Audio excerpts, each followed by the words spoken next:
Good evening. It's 6:30 p.m. It's June 8th, and the meeting of the Urban Design Commission will come to order. May we have a roll call? Nicole Ream. Here.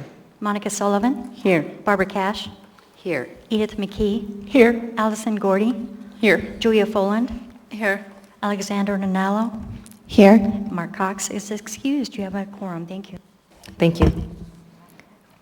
Moving on to item B, may we get a motion to approve the minutes from May 11th?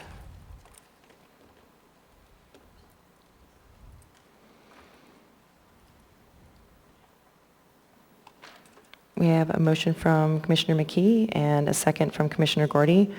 Are there any corrections to the minutes? If so, please use your request to speak button. Seeing none, the minutes are approved. Are there any disclosures this evening? I have one. Oh, sorry. You voted. Was I supposed to say the vote passed? Okay. Okay, if you do wish to speak and you do not know how to use your request to speak button, please ask Lori. She needs your help. This assists the swivel of my head.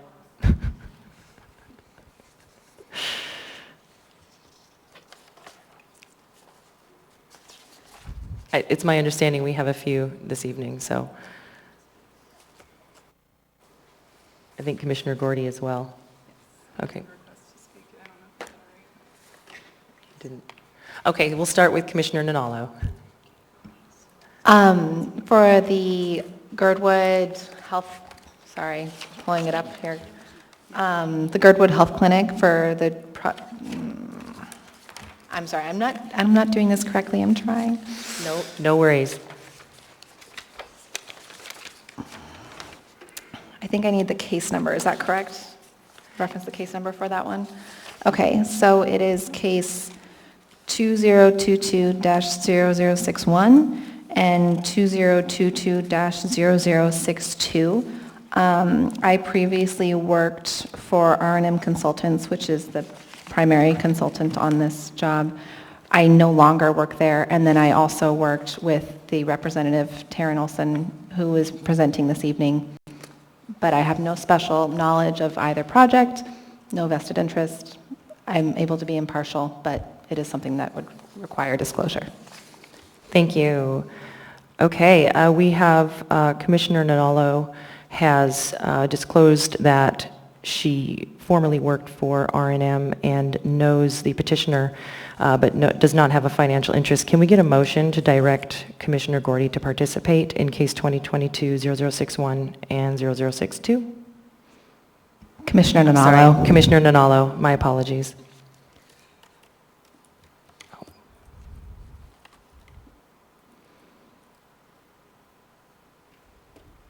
We have a motion from Commissioner Cash and a second from Commissioner Sullivan.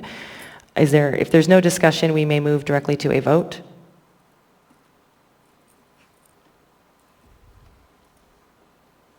And I'm sorry, just a point of order. Do I abstain or recuse?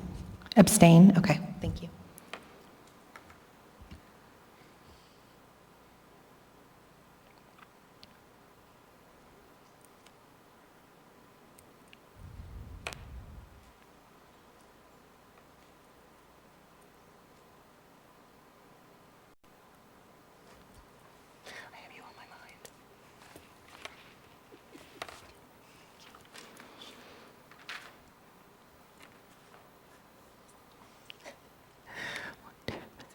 Okay, we have 5 votes, which represents a majority, so that motion passes. Commissioner Nanalo is directed to participate in those 2 cases. It looks like we have also disclosures from Commissioner Gordy. Yes, in cases 2022-0061 and 2022-0062, I'm disclosing a conflict of interest. I am on the design team for the Gerdwood Health Clinic, and I would like to recuse myself from those 2 cases. Okay, may we please get a motion to direct Commissioner Gordy to participate? We have a motion from Commissioner Nanalo and a second from Commissioner Sullivan.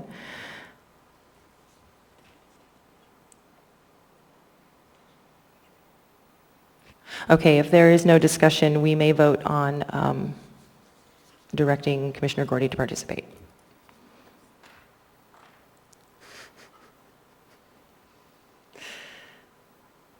And that motion fails. So you will be recused from those two cases. And it looks like we also have disclosures from Commissioner Folland. On case 2022-0056, I met with Robert Stone before he closed on that property because I'm a neighboring owner, but I have nothing to do with the project, and it's the first time I've seen it, and I have no financial interests. So to clarify, you live in the neighborhood? Commercial properties nearby, same block. Okay. But you know, okay.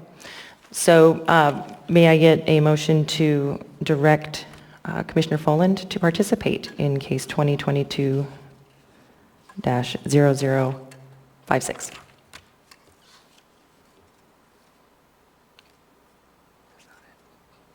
That is it. Okay. We have a motion from Commissioner Sullivan, a second from Commissioner McKee. Is there any discussion?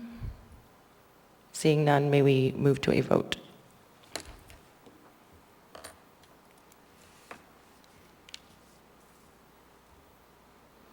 And that motion passes, so you will participate in case 2022-0056. Are there any other disclosures? I have two disclosures. One is my firm, PTS, does have a term contract with project management and engineering to provide project management services, but I have no special interest in this case. I know nothing about this case, so that's my first disclosure. If we need to make a motion independent of my second disclosure, does Commissioner McKee need to make that? Right. So you have to request a motion to direct me to participate in case 2022, or I'm sorry, yeah. I'd like to request a motion to move that Commissioner Rem participate in case 2022-0065. Apologies, I will just speak to say that, to clarify, the motion was already on the floor by our secretary, and you can speak to you can continue with your motion, but yeah. With whom? I'm sorry, quick question. Which case number is this? I am sorry, this is disclosure? 2022-0061 and 0062. Okay, No, thank you. 2022-0065. My Wait, apologies. Which one's there? The PM&E project. Oh, okay, thank you. Yep, sorry.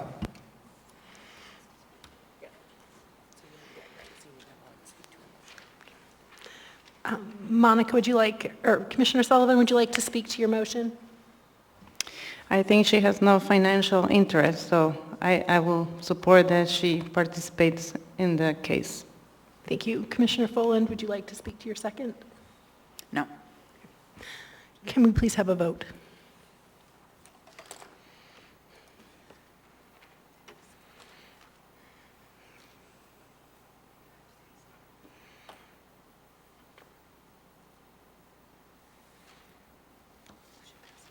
Motion passes. I have one more disclosure, and that is that I have also, for the same case, 2022-0065, I have worked with CRW as a representative term contractor with project management engineering.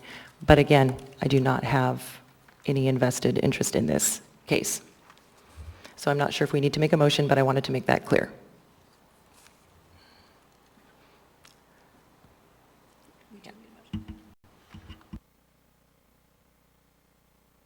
Can we have a motion directing? What? It's there again, right? They're quick. They're super quick. Okay. So, Commissioner Cash, would you like to speak to your motion?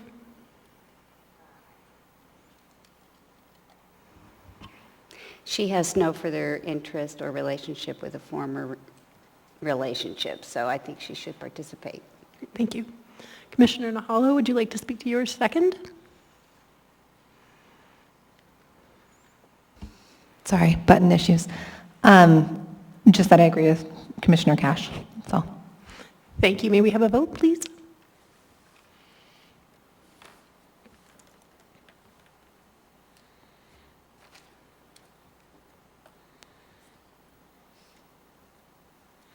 And the motion passes. Commissioner Rem, you've been directed to participate in case 2022-0065. Thank you. Thank you. Can't be too careful. Okay, so moving on in our agenda, it looks like we are down to our regular agenda, item F, for case 2022-0065. We have the Municipality of Anchorage Project Management and Engineering before us with a context-sensitive solutions transportation project site plan review for the 48th Avenue Upgrades Project. May we have staff's presentation? Yes, thank you. The Municipality of Anchorage Project Management and Engineering Department, or PM&E, is requesting the Urban Design Commission approval of the plans in hand for upgrades to 48th Avenue, specifically Cordova Street to Old Seward Highway. Municipality of Anchorage transportation projects are required to follow a strategy for developing context-sensitive transportation projects. There are 3 steps in the context-sensitive solutions transportation project review process.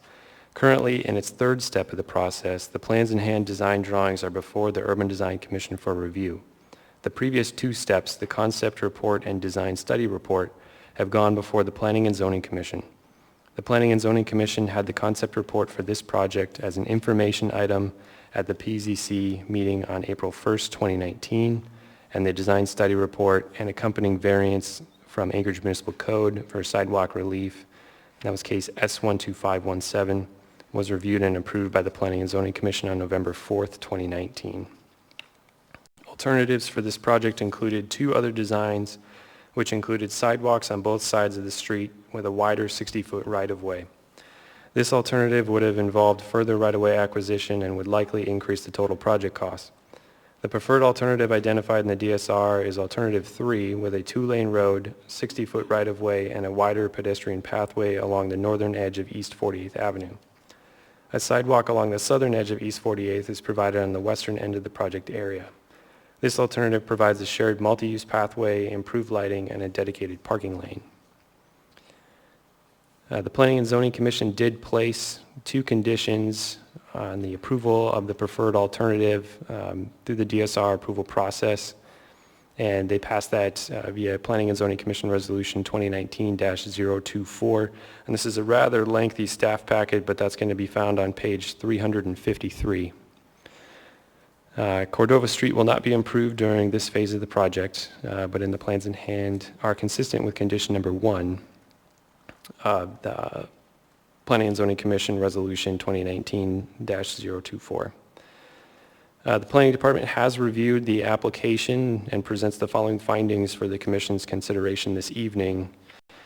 For the criteria I, so per municipal code, a sidewalk would be required on both sides of the street within this corridor. However, a variance for sidewalk relief has been previously approved to allow for the installation of a sidewalk on only one side of the street. That was previously heard under case S12517. Other code requirements and improvements such as lighting, curb and gutter, and any deviation from those standards, waivers would be necessary. Any deviation from the design criteria manual, that is, waivers would be necessary. And paving specifications are provided. Thus, this project is considered compliant with Anchorage Municipal Code Title 21. For criteria 2, context of the area and the long-term impact on existing and projected adjacent land uses. This section of East 48th is bordered by several older industrial and residential properties that may be redeveloped at some point in the future. Additionally, there is a large vacant parcel on the southwest corner of East 48th Avenue and Eagle Street, which is planned to be developed into a multifamily housing as well as health services facility. This project will likely increase the number of vehicular trips along East 48th and will increase the need for appropriate pedestrian facilities. It does appear that the intended improvements will adequately serve the projected traffic demand and will provide appropriate pedestrian facilities for current and future residents living and working in the area.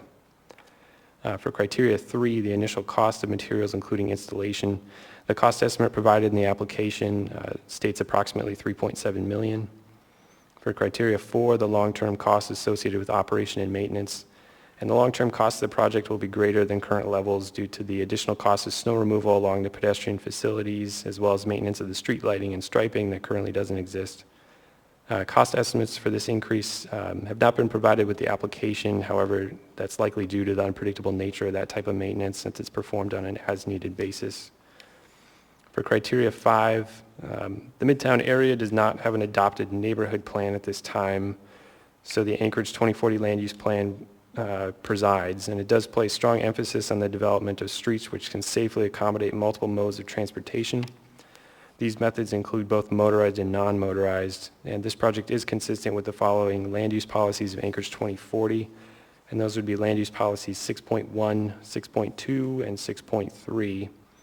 And additionally, the project is also consistent with the following policies of the Anchorage pedestrian plan, which is policy 1.4 and 4.2. And for criteria 6, the effectiveness in meeting community design goals, the applicant has stayed in contact with affected property owners to best mitigate any concerns they may have, as well as alter the design to accommodate their existing access.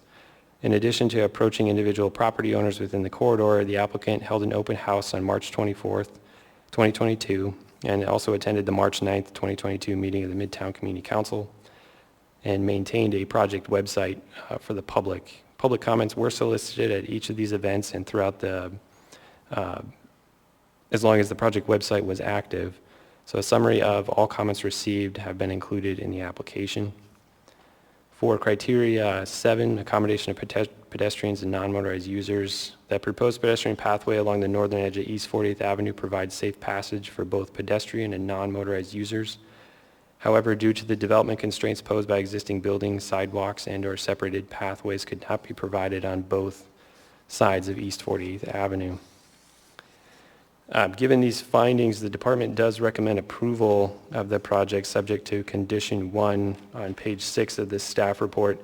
There are a number of advisory comments on here as well, but they are just intended to remain advisory. And then just as a reminder for the options that the Urban Design Commission has this evening, this item is a non-public hearing item, but the commission is granted the discretion to hold a public hearing on this item should they choose to. And I can certainly walk the commission through that if they decide to go that route this evening.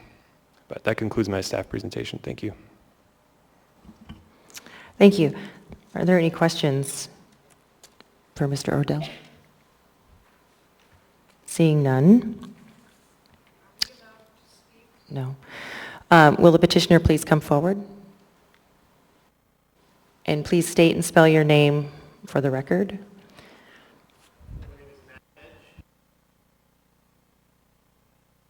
And make sure your bring the microphone a little closer, I think.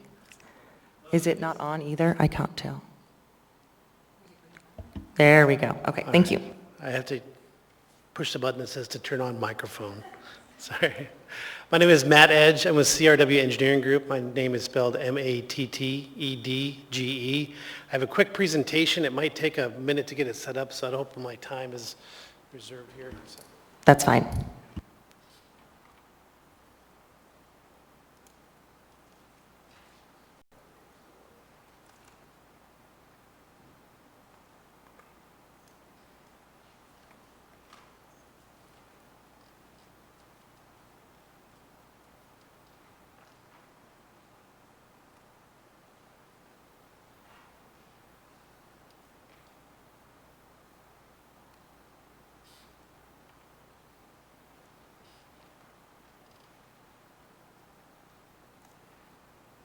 While he's setting up the presentation, sorry to be short, this is not a public hearing. We are not accepting public testimony at this time. Okay, Sorry for that. We found out today we could not give testimony. There were several landowners. Okay, thank you for, I'm sorry, this is not a public hearing, so this is not, yeah. They were supposed to. I hear you, but this is not the time or the forum. Never the time. That's the problem. You've got landowners ready to sue the city. Thank you. I would appreciate if you would please refrain.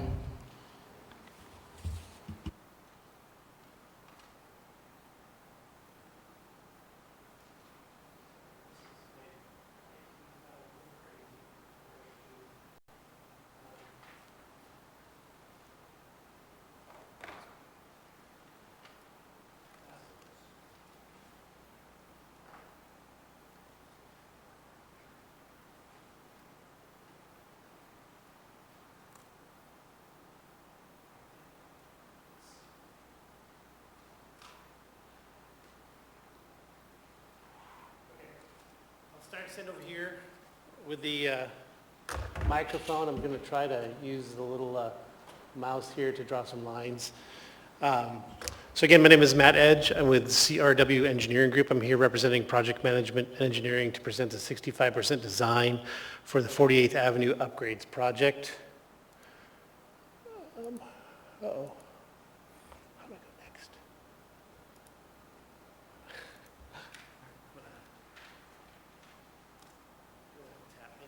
As I go forward, sorry. Again, I'm working for MOA Project Management Engineering. Melinda Sue is a project manager. She's not here tonight, but Julie Makala is here. She's a project administrator for PM&E. I'm Matt Edge again with project manager, and Solstice Alaska, Olivia Cohn from that office is handling public involvement. Yep. So as far as where the project goes, we're right here, right between 65% and, there you go, 65% and 95% design. So 95% design we anticipate occurring over the remainder of this year into 2023. And then after that, in 2024, we'll look at utility relocations, right-of-way acquisition, and construction is not expected until 2025. Go ahead. So this is the project area. So initially the project included two roads, the Cordova Street and East 48th Avenue. And so the first phase one was just goes from Cordova Street to Old Stewart Highway on 48th Avenue. That section of the project was, the project was broken up to funding, and this was selected as phase one due to some storm drain pipe in the section here. There it is, right in this section here that's failing right now, so it needs to be upgraded sooner than later. Let's go ahead. So this is kind of just area conditions, so you can kind of see what we're dealing with. There's, roadway is failing along the center line, pavement's just falling apart. You can see here, there's like 2 feet of heaving here on some of the driveways adjacent to the corridor, and this is during spring breakups. It's about the worst it gets. We have some more heaving occurring along some driveways on the western end of it. The project area is really broken up into 2 sections. This on the west side is real residential, and then on the east side is very industrial and commercial. So lots of challenges trying to balance the needs of both sections of the roadway. As you can see down here, there's lots of parking on street along the eastern end that needs to be accommodated. And these are just some photos of the interior of the storm drain pipe that I was mentioning earlier that shows that it's failing. Go ahead. Sorry. Thank you. So this is a project area and some future development. I think Ryan mentioned a little while ago that there's a development on this property here for the Cook Inlet Housing and Providence. And then there's a new clinic built on this end a few years ago. Our hotel development is planned to occur, I think, on this area, and then a future apartment complex is planned for this location in green.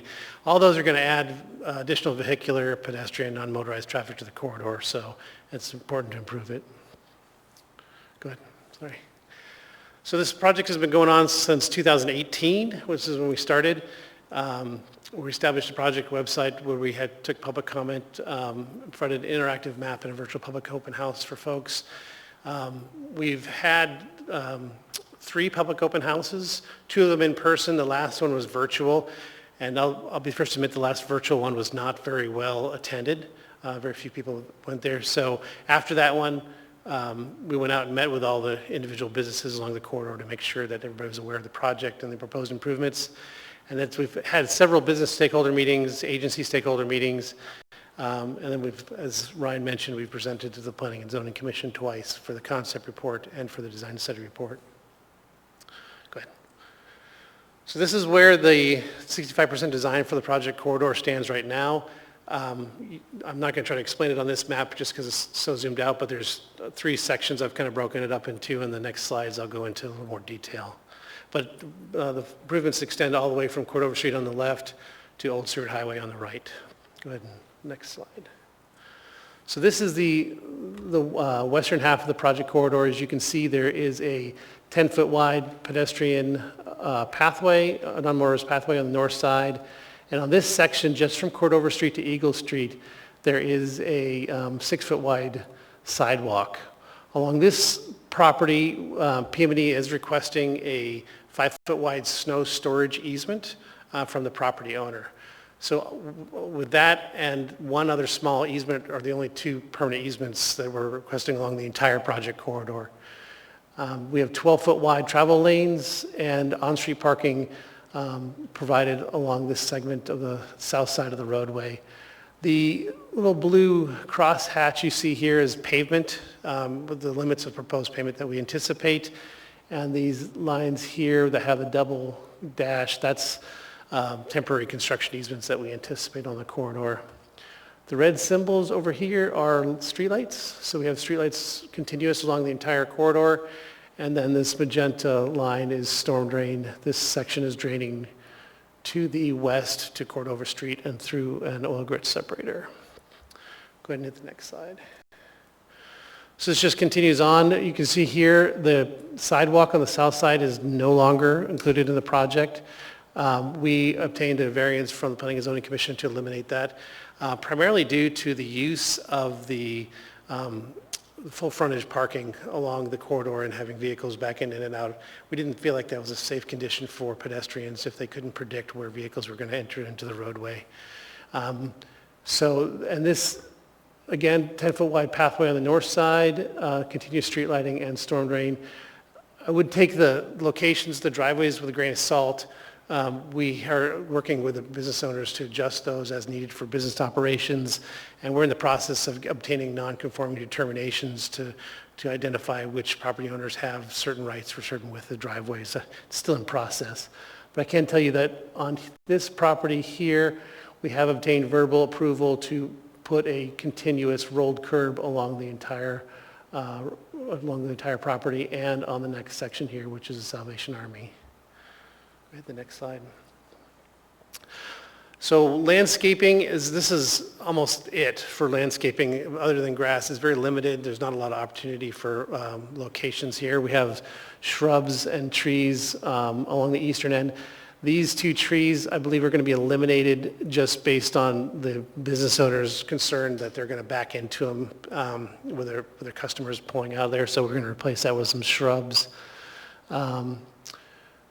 What else? Storm drain on this section is draining down towards Old Seward Highway, and we are shifting the roadway down here at Old Seward Highway to the south, so that requires us to modify the intersection just for the left turn only lane.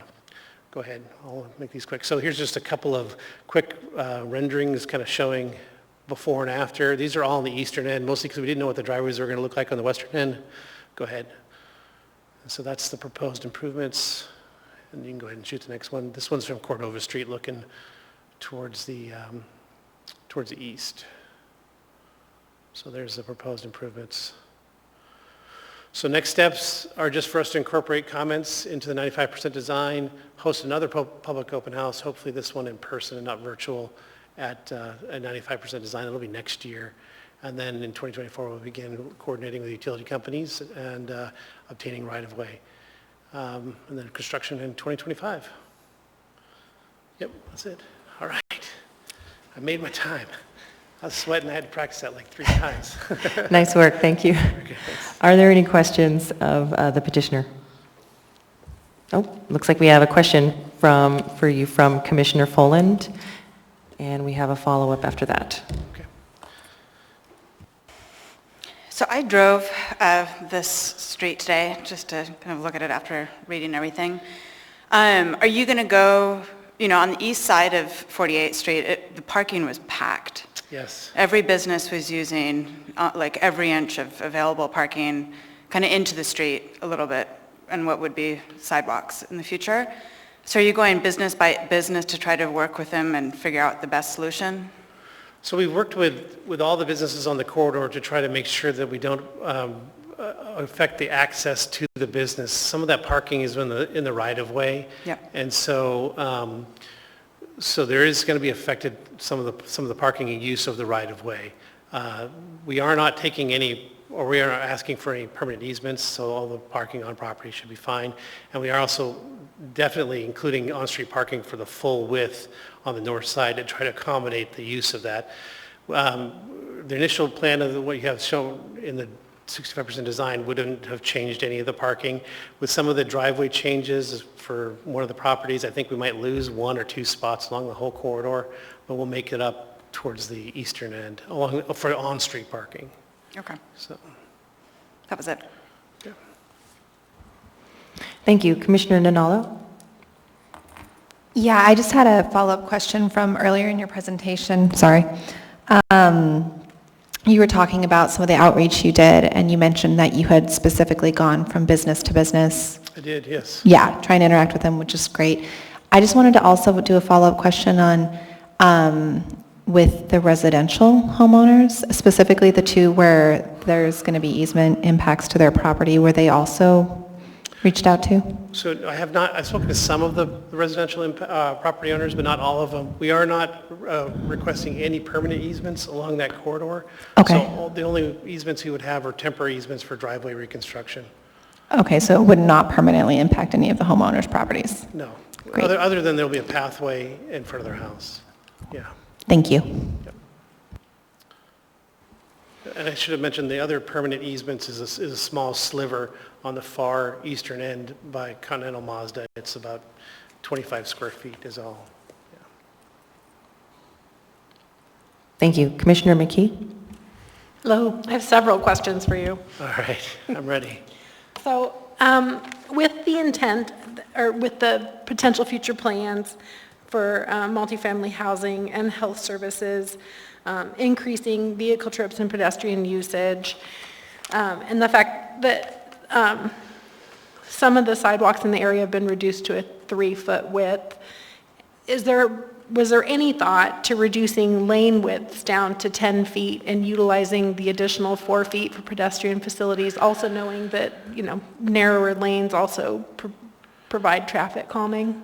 So we looked at, in the DSR, we looked at several different lane width alternatives. The roadway is especially on the western end, is heavily industrial, large vehicles, and they travel along 48th Avenue to access A Street. So we have a lot of larger vehicles using the roadway. So narrowing the road wasn't necessarily considered conducive for them. So that's why the 12-foot lane was selected. Beyond that, we have not, and we don't have any shoulders on the roadway. So there's on-street parking, but you have 12 feet, but there's no extra width with a shoulder there. So it's not a lot of room as it is right now. Okay. Yeah. And then my other questions, let me get to my pages. So you did mention that you're pursuing a 5-foot snow storage easement. Is that property owner agreeable to that at this point? So I haven't been, I understand that they are, as Cook Inlet Housing Authority in Providence is part of the development process for that, that lot, but I have not had any direct conversation with them about it.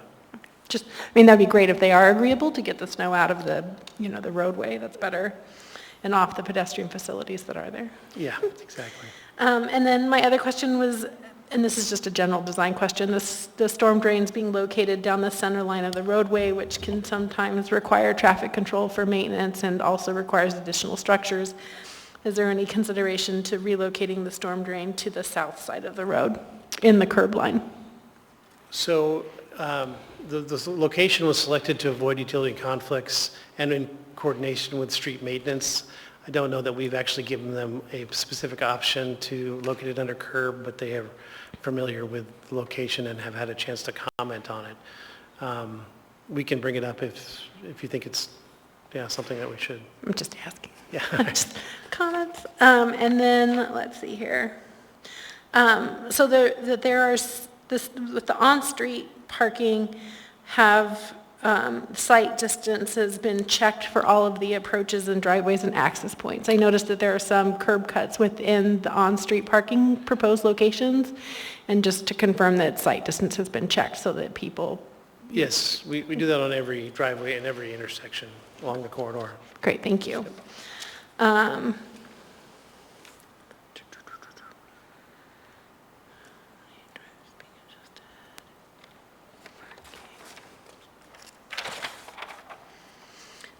And then I noticed that on South Eagle Street, the approach is at a 4% versus a 2%. Is there a reason why that We don't have a crossing, a pedestrian crossing at that location, so we're not held to a 2%. It allows us to match grade better, to tie in sooner to the roadway. Great, okay. And maybe that's the same condition on Fairbanks Street?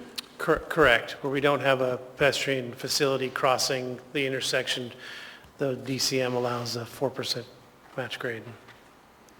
Great, thank you. And that was my other question was the site distance conflict with on-street parking from access driveways. Great. And then it looks like I had one more, I think. Oh, and then just a general comment. Have all of the manhole sizes, I'm assuming, have been checked? Sometimes when you have the 4 pipes entering a manhole, some of these are slated as manhole type 1s. Have they been all checked whether or not they meet the pipe interior offset angles and are not necessarily needing to be manhole type 2s? I have not personally done that, but our design team will check them all if they haven't already, yes. Yeah. And that concludes my questions. It's a very nice, well put together plan set. Thank you. Thank you. Commissioner Folland has a question. I couldn't tell for sure in your presentation. So the next non-public hearing, the public outreach, when is that scheduled? We haven't scheduled it specifically. It'll be for the 95% design. I mean, we'll still be coordinating with the public throughout the next few months as we prepare the 95% design. But I can imagine, late this year, November, maybe. It depends on a bunch of different factors, but we could probably have something together by then. If it's not a public hearing, what is it and where Public open house. Public open house, okay. Yeah, it'll be, and if so, it'll be, hopefully we'll be able to do one in person. So the last couple we've actually done here out in the atrium, and we lay out plans, big scrolls on tables, and then we have boards with kind of the cross-section, and then people can come in and talk about it. By 95%, the design's pretty well set. I mean, we can still make changes, but we started wanting to really talk about specific impacts to properties and easements and things like that. And just a side question, what percentage of businesses and neighbors are happy with this plan? Well, I know that there's one particular that's very unhappy with it. The other ones are, I don't think, really very super supportive of the project. They don't comment directly, so some of that's being heard through others. Yeah. Is it the businesses that are? Generally, Yeah. Yeah. Okay. So some are supportive, but.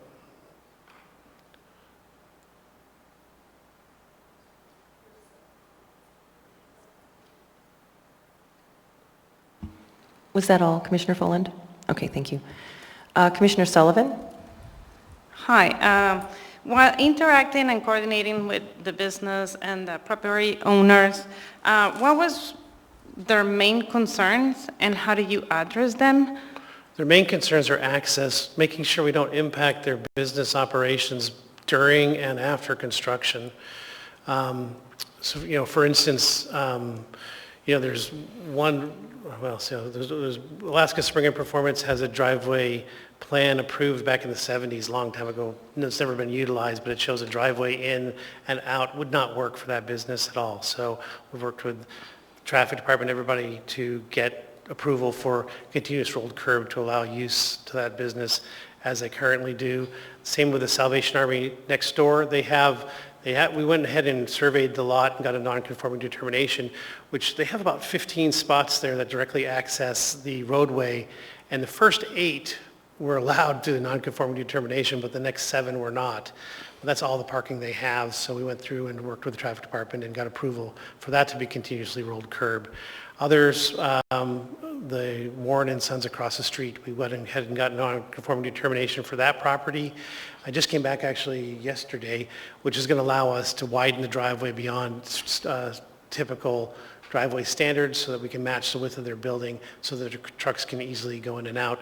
The next business over is Matt Valley Tile. We've met with both the owner of the business and the owner of the building several times and adjusted the driveway locations just to make sure that they can get their delivery vehicles to line up with the bay door that they want it to, because they have two bay doors, but one only takes semi-trailers, and the other one, they want a second driveway for their customers coming into their showroom. And so we place those and size those so that we can try to accommodate that. And then the last one would be 6 Rob Lee's, which we're still in the process of trying to figure out how to work with their driveway. They want it pushed towards the intersection with the old Seward Highway. There's some corner clearance issues that we're working out, but we're trying to make sure that they can have that as well. The last business that we're has any concerns is the Continental Mazda. We actually are affecting their parking quite a bit because they park right along the corridor. But, we explained the situation that we're adding parking on the north side of the road and, to accommodate their access. So every business, I would say, with the exception of maybe one that already has full frontage parking, we've modified design or access or something just to try to make it so that it can work for them. And that'll all be in the 95% design. So some businesses may not have that in front of them yet, but we are working with them to make sure that happens.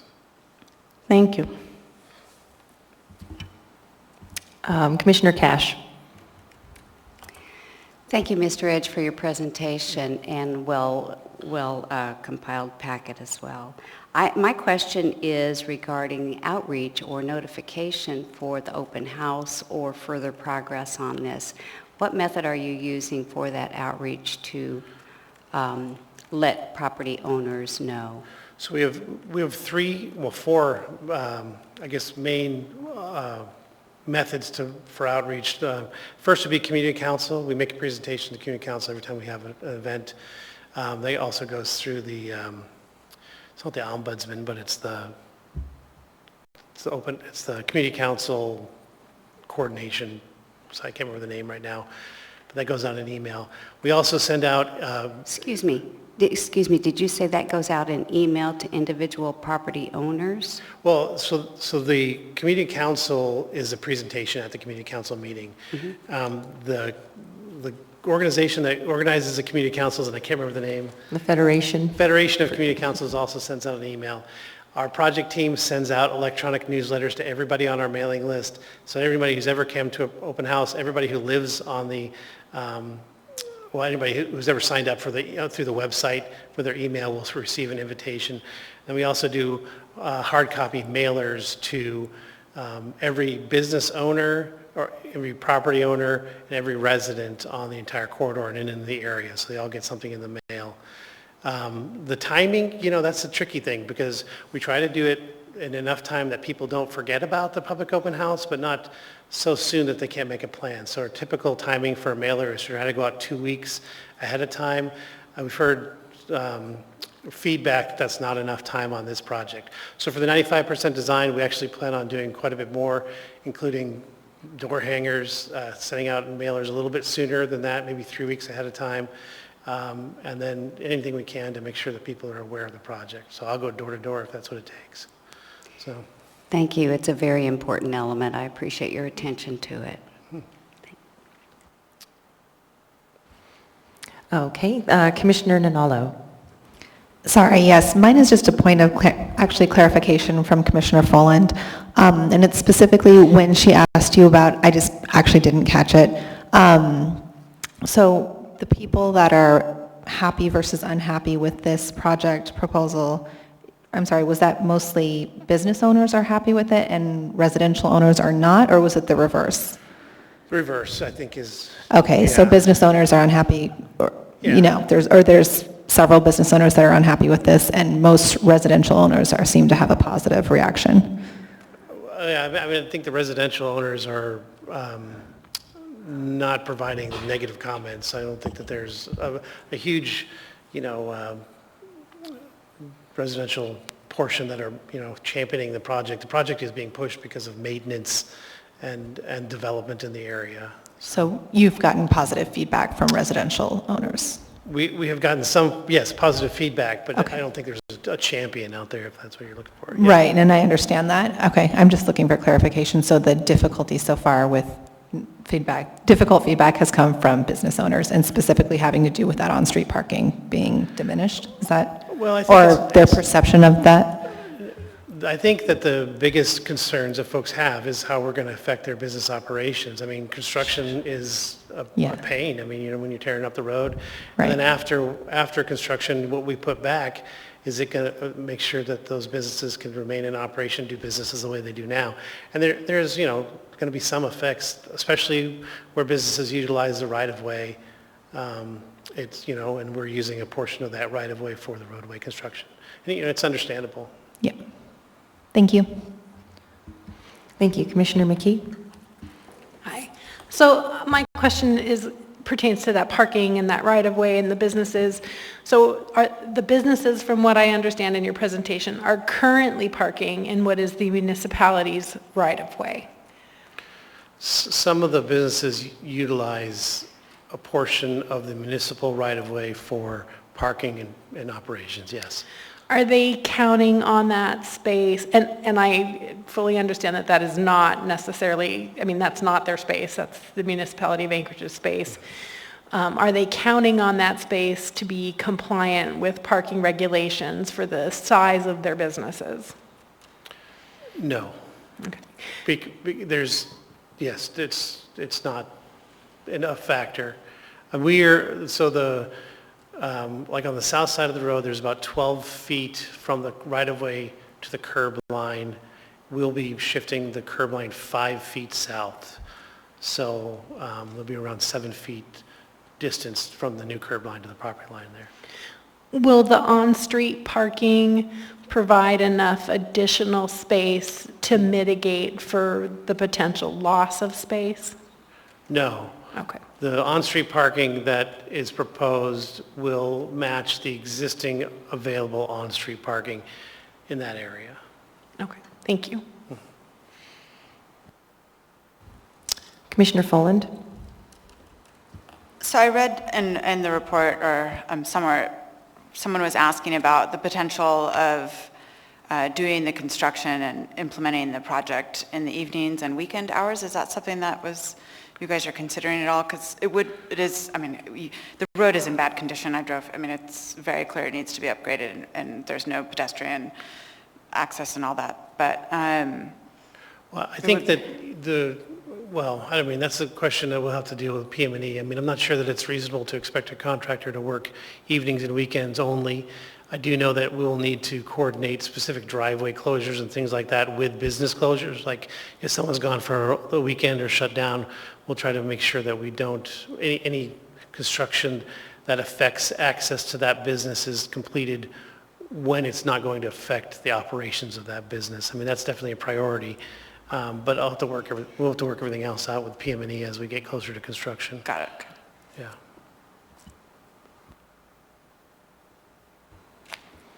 Okay, if there are no other questions of staff or the petitioner, going once, I think we need to move to make a motion.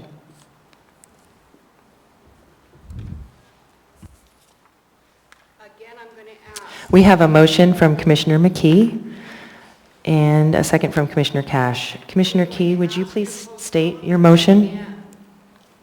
Please do not interrupt the meeting. I would appreciate it if you would please not interrupt the meeting. Would you please leave? Please leave. We need to continue with our meeting, and you are interrupting it. If you could please refrain from speaking so that we can continue. I appreciate that you're upset. I do. But this is unfortunately not a place where you will be heard. So you can go to the next meeting. Okay, please refrain from speaking now. Thank you very much for trying, but this is not the proper forum. We need to move on with our meeting, okay? I'll just go, Nicole. Okay. In case 2022-0065, I move to approve the context-sensitive solutions planned and hand review for 48th Avenue upgrades, Cordova Street to Old Seward Highway, subject to the conditions shown on page 6 of the staff report. Thank you, Commissioner McKee. Okay, we do have the second from Commissioner Cash. Commissioner McKee, would you please speak to your motion? Yes, I intend to vote in favor of this motion based on the petitioner's presentation and the plan set that I have reviewed. I do believe that they have made sufficient outreach to the community, the business, and the public. I find that their plan set addresses access and parking and the pedestrian facilities. They've done their due diligence to also consider the future development in the area. Thank you. Thank you. Commissioner Cash, would you care to speak to your second? I intend to support this motion as well. I agree with the findings and what has been presented today, and will support it in the motion. Thank you. Thank you, Commissioner Cash. Is there anyone else who would like to add findings of fact or have any other discussion?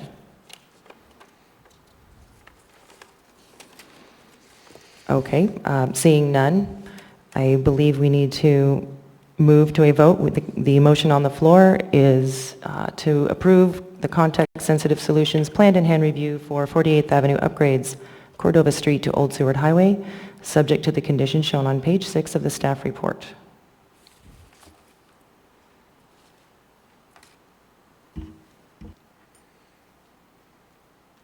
The motion passes. Thank you for your presentation this evening.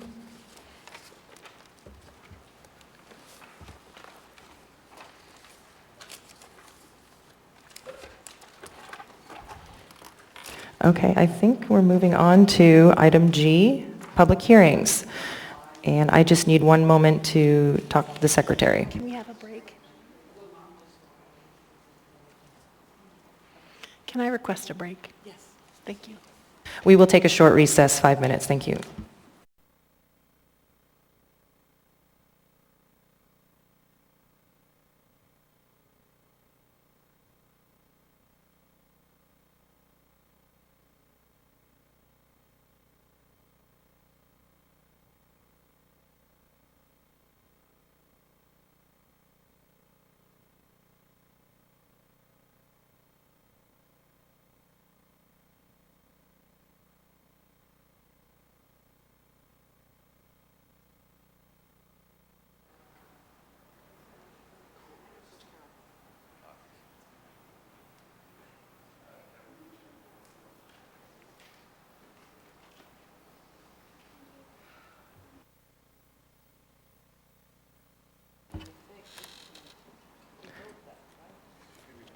Okay, I think we are going to go ahead and resume the meeting. We're moving on to item G, public hearings. I will read the procedure by which the public may speak to the Urban Design Commission. The procedure by which the public may speak to UDC at its meeting is 1, after the staff presentation is completed on public hearing items, the chair will ask for public testimony on the issue. Persons who wish to testify will follow the time limits established in the Urban Design Commission Rules of Procedure. The rules are: petitioners, including all of his or her representatives, are given 10 minutes. Rebuttal by the petitioner may be allowed when time has been reserved. B, representatives of groups, community councils, PTAs, etc. are given 5 minutes, and individuals are given 3 minutes.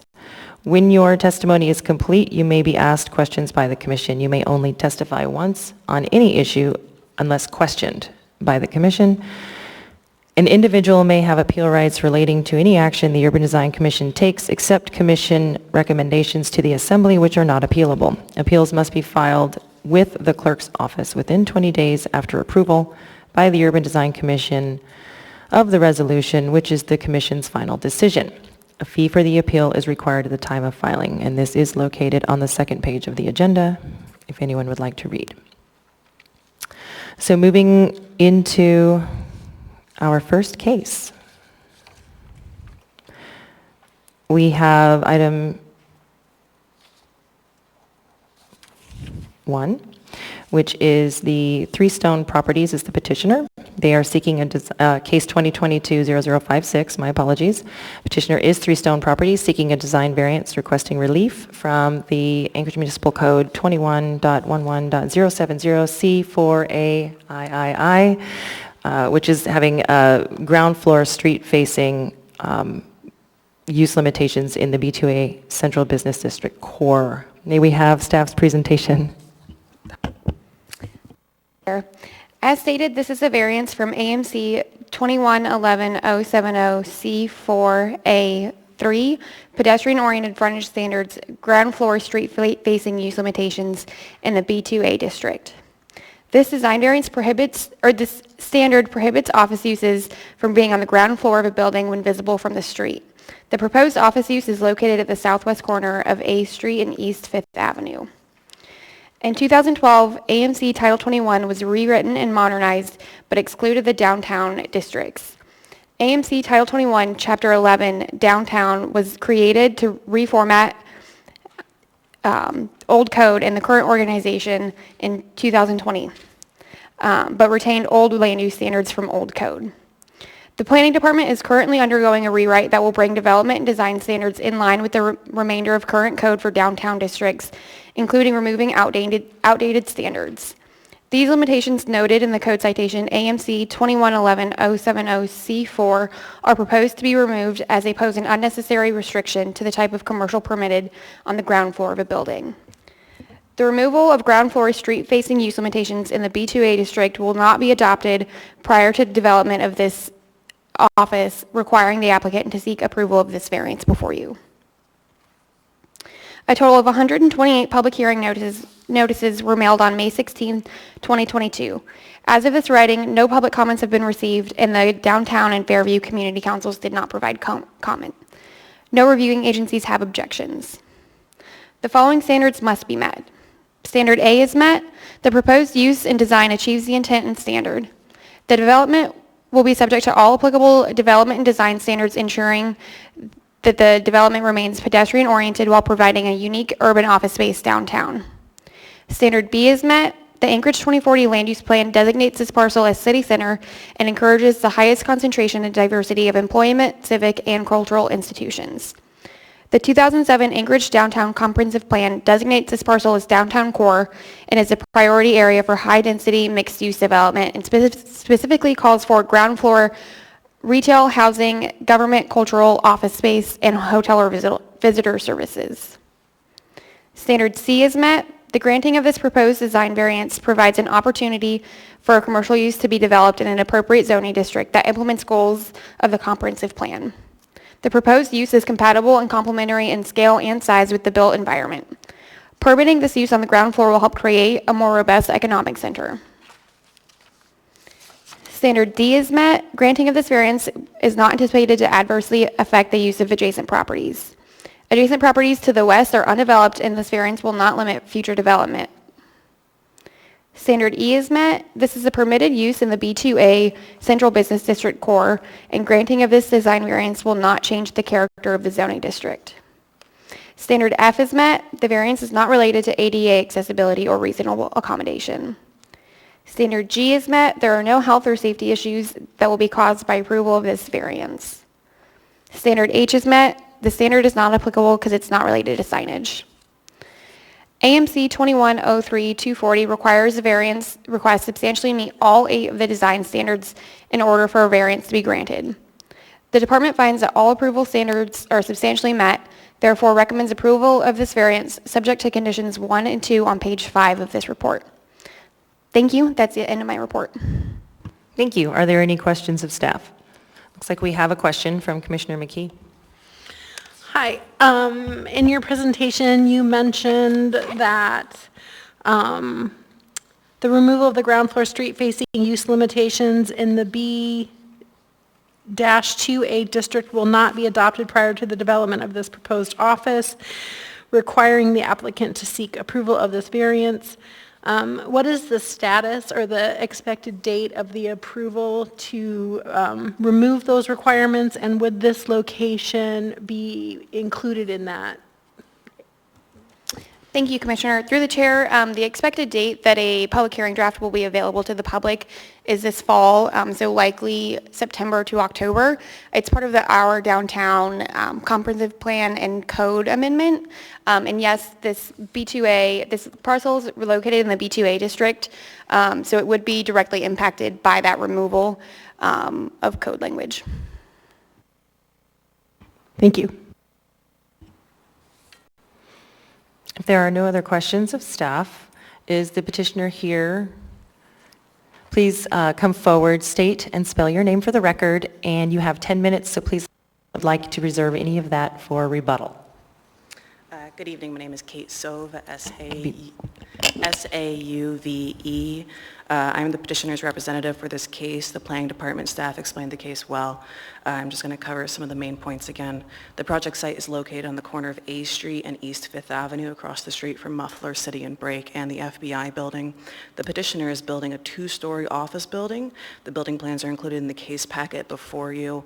The property is zoned B2A. This district allows office uses in general, but prohibits office uses from being on the ground floor of a building when visible from the street. We are requesting a variance for relief from this design standard so that the petitioner may be allowed to have office spaces on the first floor of the proposed building. As staff mentioned, Title 21 is currently undergoing a rewrite that would remove this restriction from code. However, the removal of this restriction will not be adopted prior to the development of the proposed office building, making this variance necessary at the current time. As of my knowledge, no public comment has been made in regards to the case, and no reviewing agencies have objections to the variance. We also concur with the planning department's conditions from the staff report, and I cede the rest of my time for rebuttal if necessary and can answer any questions you have at this time. Thank you. Are there any questions for the petitioner?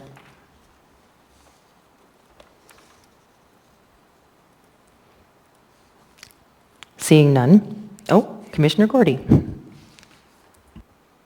Hi. I just had a quick question for you. Based on the floor plans, it looks like on the first floor it's currently just open tenant space. Is that correct? Yes, they don't have a confirmed tenant for the first floor Okay. yet. So what they're looking for is the flexibility to be able to install office space on that Correct. first floor, but it's not already planned to be that yet? Correct. Okay. Yes. Thank you. Thank you. Any other questions?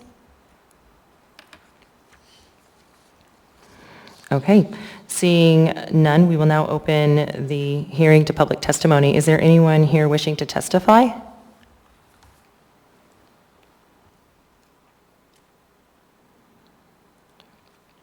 Doesn't seem like there's anyone here that's wishing to testify. I have to ask, would you like to use the remaining time for rebuttal? No, thank you. Okay, thanks. Okay, if there are no additional questions for staff or the petitioner, the public hearing is closed. And we need to move to a motion. We have a motion from Commissioner McKee and a second from Commissioner Sullivan. Commissioner McKee, would you please state your motion? I move in case 2022-0056 to approve a variance from AMC 21.11.070C.4.A.III to allow an office use on the ground floor when visible from the street in the B-2A Central Business District Core, subject to the conditions shown on page 5 of the staff report. Thank you. So we did have a second from Commissioner Sullivan, so Commissioner McKee, would you please speak to your motion? Yes, but I'm going to drink some water first.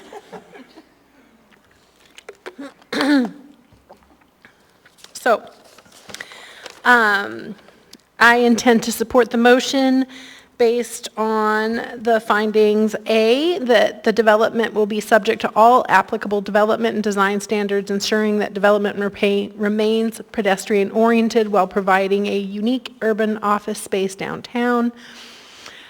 Condition B, the 2007 Anchorage Downtown Comprehensive Plan designates this parcel as downtown core and is the priority area for high-density mixed-use development and specifically calls for ground floor retail housing, civic, government, cultural, entertainment, office, open space, and hotel visitor services. It is in agreement with Goal 3 to support business and civic agencies, large and small, to locate and stay in downtown by promoting a favorable business environment that meets their financial requirements. And Goal 6 to activate the ground floor environments of all buildings. Condition C, the proposed use is compatible and complementary in scale and size with the built environment. Permitting this use on the ground floor will help create a more robust economic center. Condition E, granting of this design variance will not change the character of the zoning district where the parcel is located. Standard D is met. Standard F is met. Standard G is met. Standard H, and again, subject to the two following conditions that were listed in the staff report. Thank you. Commissioner Sullivan, would you care to speak to your second? Yes. I intend to support the motion in respect to the commerce and safety of downtown business owners, patrons, and residents. Bringing eyes on the street will help eliminate criminal activity. I like the design. I think the corner, that it's round corner with lots of windows. I love that we are bringing people downtown, and thank you for the good design. Thank you. If there are no other findings of fact that anyone would like to add, we can move to a vote. So I will restate the motion. In case 2022-0056, we have a motion to approve a variance from AMC 21.11.070C.4.A.III to allow an office use on the ground floor when visible from the street in the B2A Central Business District core, subject to the conditions shown on page 5 of the staff report. May we have a vote?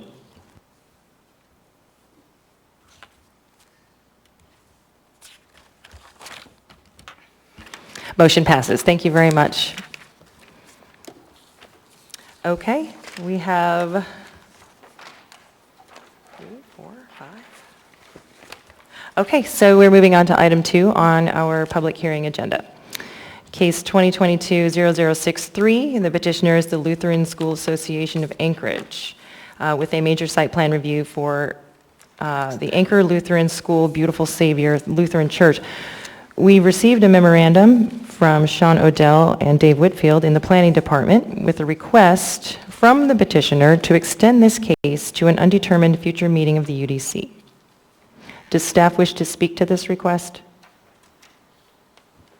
Thank you, Chair. Staff has no comment. Okay. So I think what we need to do is make a motion to postpone this case 2022-0063 to a future meeting to allow the petitioner time to resolve the issues related to their dimensional setbacks as noted in the memorandum.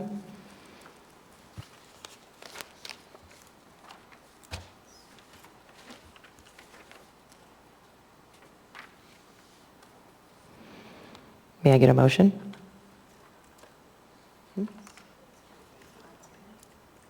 What's that? Yeah. Oh, do you want me to make that motion? I'm not making a motion.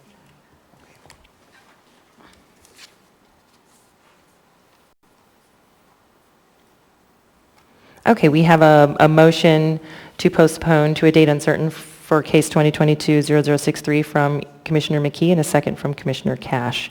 Commissioner McKee, would you please state your motion? I move to postpone case 2022-0063 made by the petitioner, Lutheran School Association of Anchorage, for the major site plan review of Anchorage Lutheran School Beautiful Savior Lutheran Church to be postponed until an undetermined date at this time. Okay, thank you. Commissioner McKee, would you please speak to that motion? I intend to support the motion to postpone case 2022-0063 to a date that is as yet undetermined. Commissioner Cash, do you want to speak to your second? I support it also, and am encouraged that they want to go ahead and refine their designs. So, yes. Thank you. If there's no one else who wishes to speak, we will move to a vote to postpone case 2022-0063 to an undetermined date.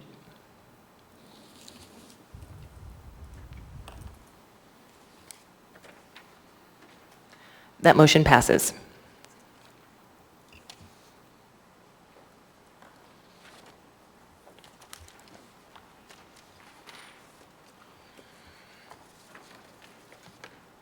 Okay, so we are on to the last two cases on our public hearing agenda, and This is for,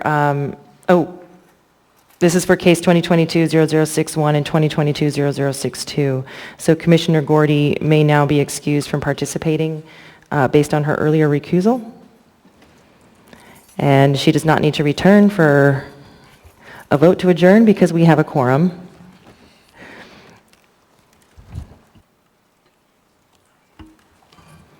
Okay, so additionally, the case 2022-0061 and 2022-0062 are for the same petitioner, the Gerdwood Health Clinic, for the same item, the Gerdwood Health Clinic.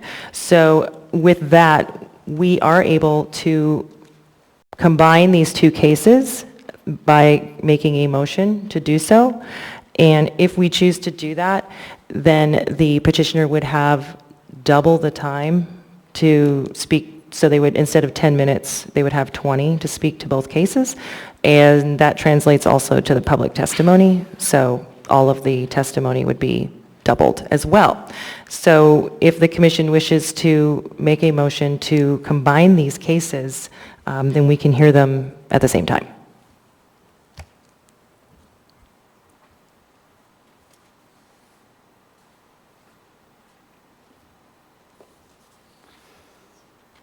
Are you speaking or motioning? There's no. Yeah, okay. Commissioner McKee, you have a question? If we combine the cases, will we vote on them separately? Yes. Thank you. Sorry for not clarifying that. So we will read also the findings separately. Yes, so it will be two independent motions at the end of the presentation. We've had this before, similar when we have two variances on one case. We've had to do the motion 1 for variance 1, motion 2 for variance 2. So if we wished, are you? We need to make a motion. So we'll have a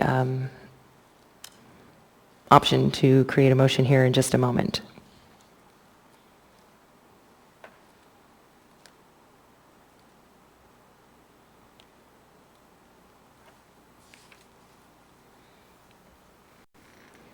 Excellent. We have a motion moved by Commissioner Sullivan and a second from Commissioner Nanalo. Commissioner Sullivan, would you please state your motion?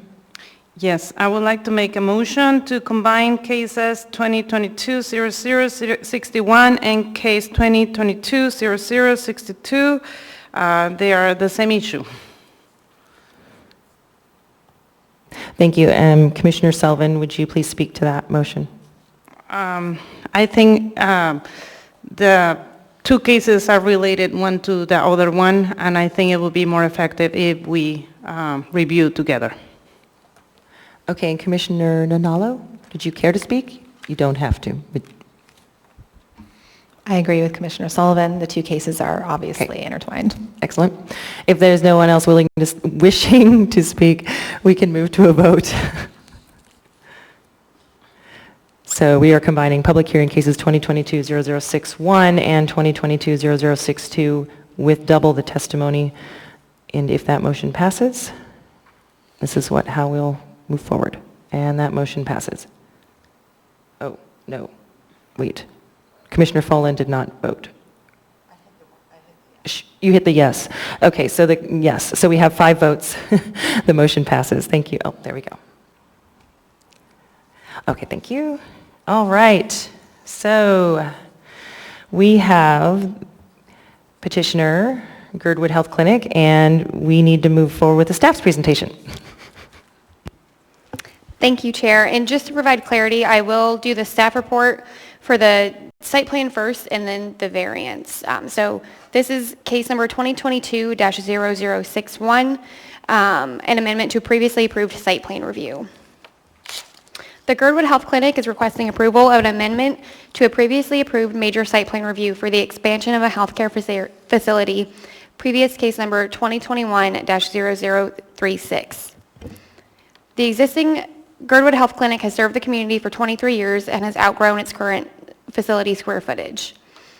As a healthcare facility is permitted in the GC7 Gerdwood Town Site Commercial District. It's subject to a major site plan review before the Urban Design Commission.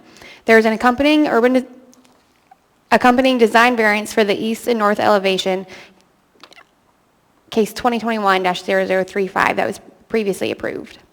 The first phase of this new clinic was granted for 6,421 square foot clinic per case 2021-0036.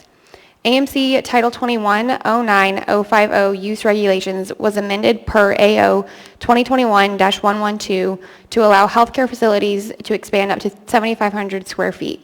The proposed amendment for Phase 2 of construction will allow full expansion of this clinic to 7,350 square feet. A total of 241 public hearing notices were mailed on May 16, 2022 for both cases.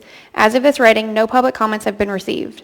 The Gurdwood Board of Supervisors issued a resolution of support for this amendment to include Phase 2 of the clinic addition and the variance in Attachment 5. No reviewing agencies have any objection to the site plan review or the accompanying variance. An application for a major site plan review shall be approved upon findings that the all following criteria are met. Standard 1 is met. The proposed site plan is consistent with the underlying plat 2022-14. There are no conflicts with any other land use approval.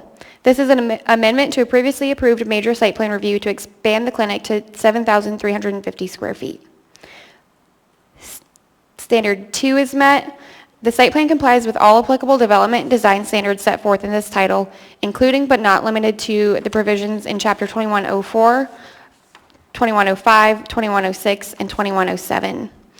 There is conditions of approval detailed on page 9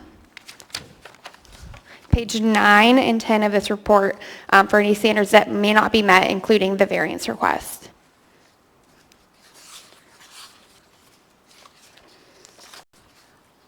All standards in 2104 through 07 are detailed on page 3 through 9 of the report. Standard 3 is met. The requested improvements will enhance the clinic's service to the community by increasing its capacity to provide care for Gurdwood residents and visitors. The anticipated increase in pedestrian and vehicular traffic to the site should not be considered an adverse impact, but rather an example of the community utilizing an improved community asset. Standard 4 is met. The 1995 Gurdwood Area Plan classifies the subject parcel as commercial. The proposed site plan complies with this designation and is consistent with the goals of the Gurdwood Area Plan to, quote, perpetuate Girdwood's small town atmosphere, provide facilities and services to maintain and enhance the quality of life and community, and continue growth of the Gurdwood community. The department finds the standards above are met and recommends approval subject to conditions 1 through 3 on page 9 and 10 of this report. I would like to add, it's not noted on page 10, but we do need to add a condition 4, requesting approval of a sign detail in accordance with AMC 2109-070MB. That concludes case 2022-0061, and I will provide the staff report for 2022-0062. Okay, can you say that again? You said we need to add a condition for us. Yes, thank you, Chair.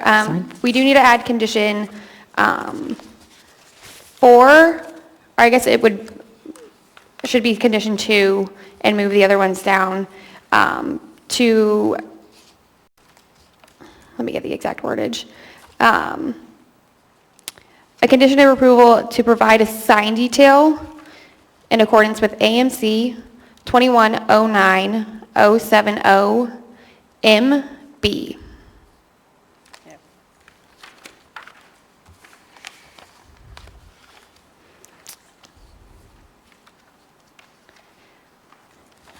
Okay, and you're saying sign detail? Yes. Thank you. And that is noted on page 7 of the staff report, but it was not listed in the conditions of approval.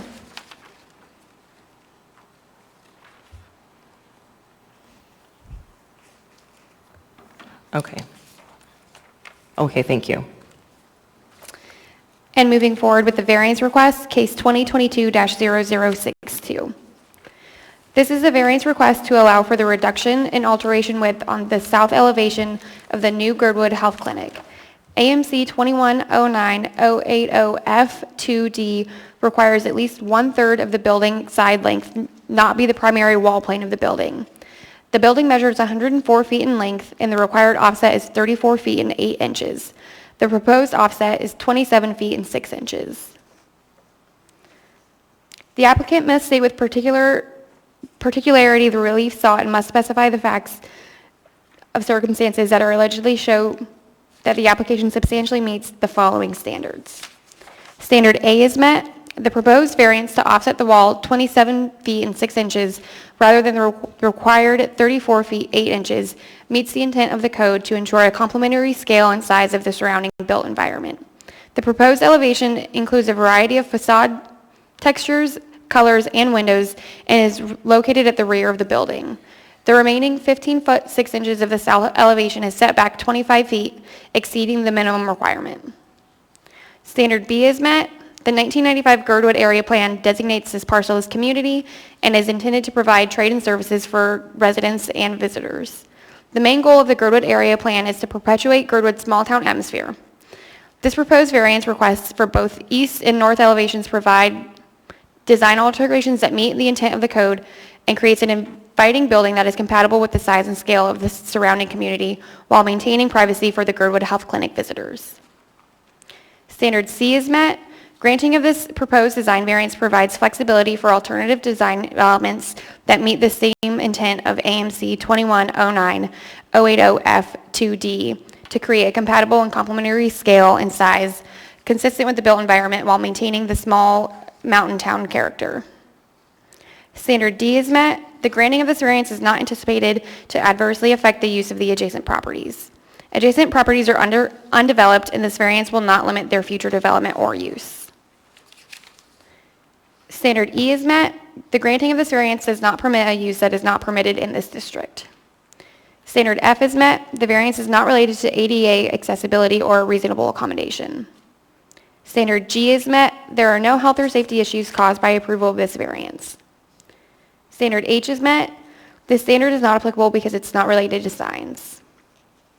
AMC 2103-240 requires that the variance requests substantially meet all 8 design standards in order for a variance to be granted. The department finds that all 8 standards are substantially met and therefore recommends approval of this variance subject to conditions 1 and 2 on page 5 of this report. And that concludes my staff report. Thank you. Thank you. Other questions of staff? Commissioner McKee? Hi, yes. On page 69 of the packet prepared by staff for case 2022-0061, there's a comment here that says plan review completed on a clinic of 6,420 square feet. Plan review required if changed. This request changes that total square footage to 7,350 feet. Was this plans resent to Tim with the Plan Review Bureau?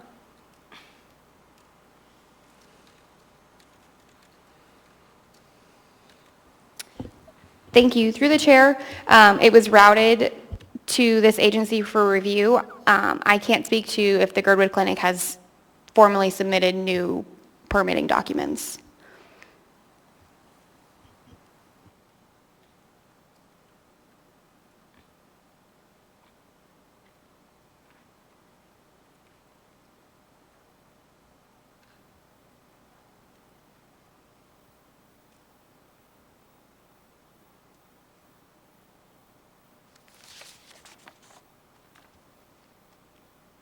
Okay.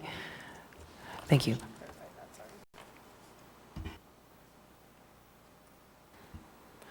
Okay, if there are no other questions for staff, will the petitioner please come forward, state your name and spell it for the record, and let us know if you'd like to reserve any of your minutes for rebuttal. All right, thank you. My name is Taryn Olesen-Yell, Oleson-Yelle.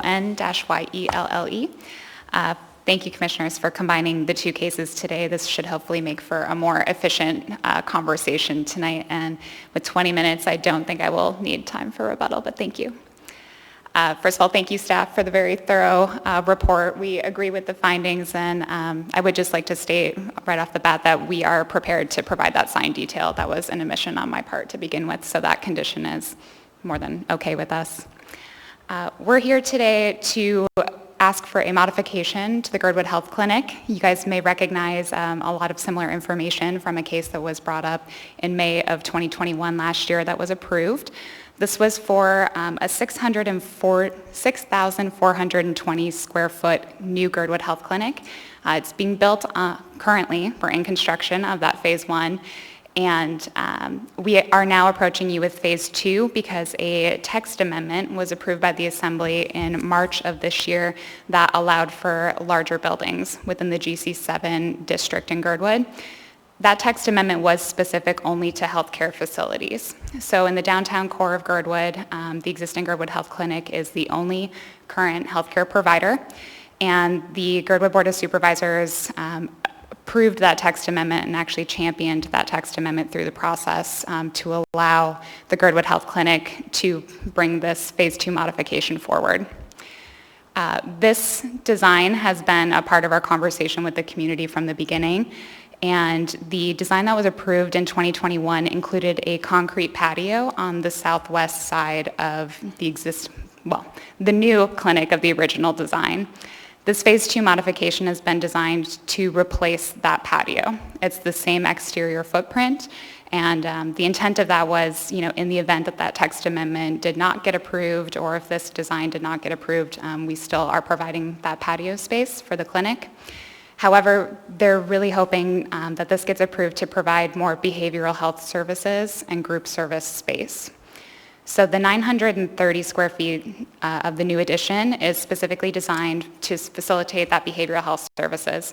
So it's primarily a large specialty service room. It includes an additional storage space and a small family consult room. And this would be a new service for Gurdwood.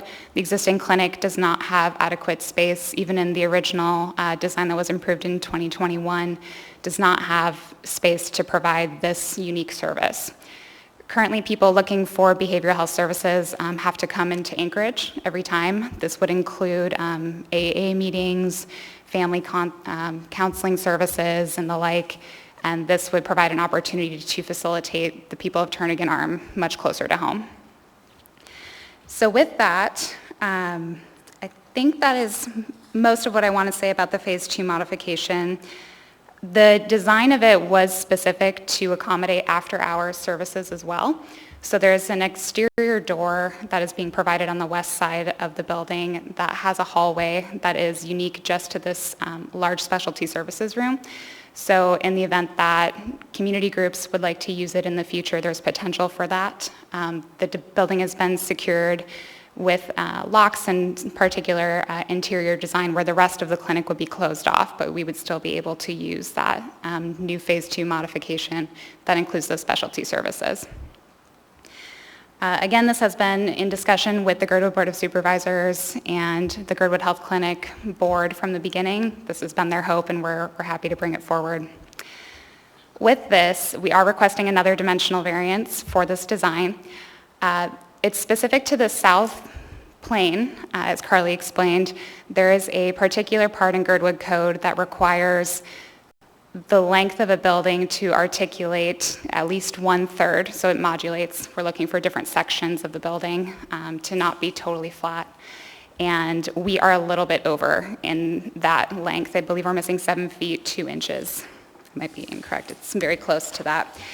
And we looked at the design quite a few different ways to see if we could make this work, and we decided that it was more important to provide that hallway that would separate the behavioral services room from the rest of the clinic to provide greater opportunity for the community to use this space. To set this new part of the building back farther would have been a significant loss in usable square footage, and ultimately would have most likely resulted in loss of that family consult room, which again was not worth the effort, and we would much rather come bring this to you today. There has been a lot of significant effort put forth to trying to amend the same intent that variance, that code has been written for. So the intent again is to prevent a very large plane that's not very pedestrian friendly. We're trying to reduce the overall mass of the building. And so to accommodate that, this new Phase 2 modification on the south side wall has very unique textures and colors on that building, which makes it visually separate from the rest of the plane on that south wall. Again, there's no pedestrian facilities along that south part of the building. We're not expecting people to be walking right against that building. The entrance to the clinic is on the north side, adjacent to existing right-of-ways that have sidewalks. We're putting in additional pedestrian facilities currently as part of the original design. The Gerdwood Board of Supervisors and the Land Use Committee were both very supportive of this and have mentioned as part of their eventual reexamination of code looking at this particular portion of code as well. But again, the intent is good, and the design that we brought forward today, we're confident in that we're really looking for a pedestrian-friendly environment. We are kitty corner to the park, Gurdwood Town Square Park, and we, again, have gotten support from the community that this is not going to impact their enjoyment of that space or have a visual impediment to downtown. Thank you. I'll yield my time for questions. Thank you. Are there any questions for the petitioner? Commissioner McKee? Of course I have questions.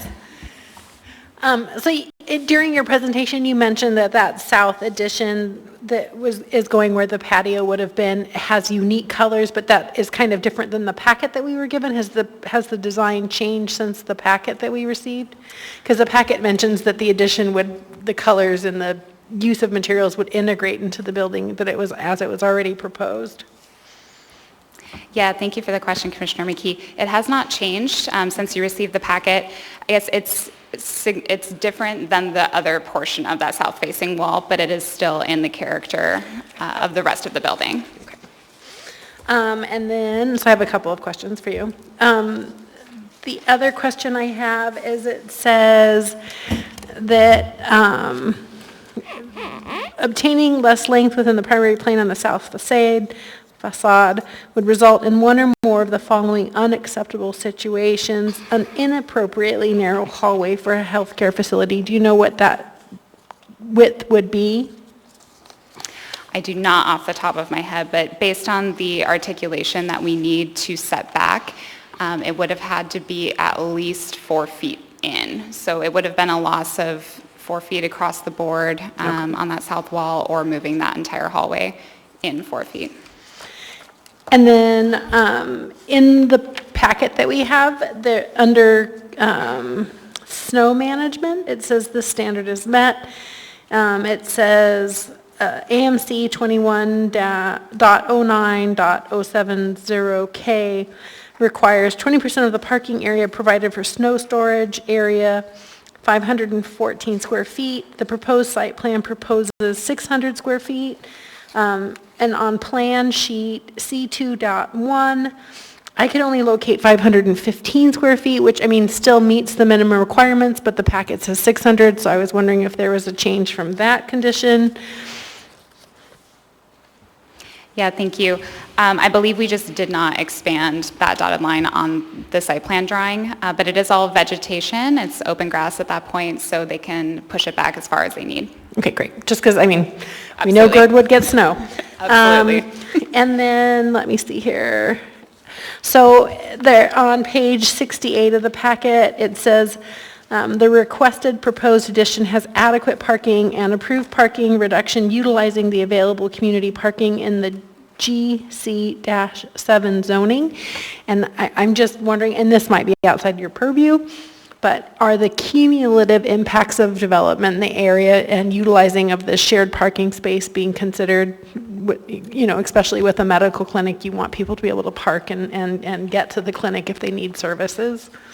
Yeah, that's a great question. And we did talk about that, especially with the original design. We talked about, do we need to provide more parking? We're not required to provide any parking on site in the GC7 district, but we did do a parking study where we examined existing utilization. So the post office is across the street. Gurdwood has done a good job of expanding the on-street parking in the area, and we found that there was sufficient parking for current use, and they're actually underparked right now, so they have more parking than is typically used. That's great. And then, again, I'll ask you the same question I asked staff, is the plan review is completed on the clinic, and the plan review required if changed. So it says no issues with zoning or plating, no review required for patio as long as the building floor plan doesn't change from our review last year. So I'm going to ask the same question I asked staff, was this plan set resubmitted since the plan has changed? Yep, yes, it definitely was. Great, thank you. That's all of my questions. Thank you. Are there any other questions of the petitioner? Seeing none, we will now open the hearing to public testimony. Is there anyone here wishing to testify? I see shaking no in the audience. I don't see anyone else in the audience. That being said, are there any more questions for staff or the petitioner before we move to close the hearing? Nope. Okay. May we have a motion to approve the first case, 2022-0061? And the motion is written on our screens, and I'll let you state that motion, whoever makes the motion.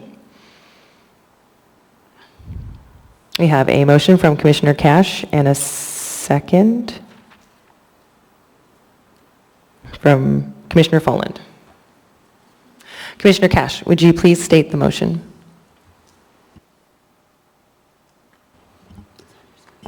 And just to be clear, this is for case 2022-0061 only. Correct. So I move in case 2022-0061 to approve an amendment to a previously approved major site plan review for the new Gerdwood Health Clinic healthcare facility in the GC7 Gerdwood Townsite Square Commercial District, subject to the conditions shown on pages 9 and 10, with the addition of a condition that reads, provide a sign detail in accordance with AMC 21.090.070 M.B.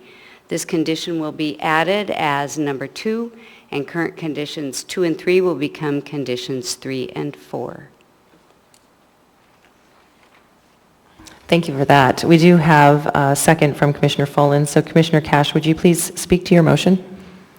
Yes. First, I want to say that this petition has achieved all the criteria approval items required, and there is detail to be noted there. I would first like to say that this is an asset to Girdwood, and I appreciate it very much, and overall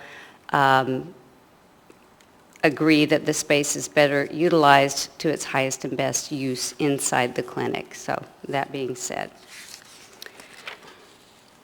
how much of this do you want? All right, approval criteria. Number 1, the standard is met. It is consistent with the underlying plat, and there are no conflicts with any other land use approvals.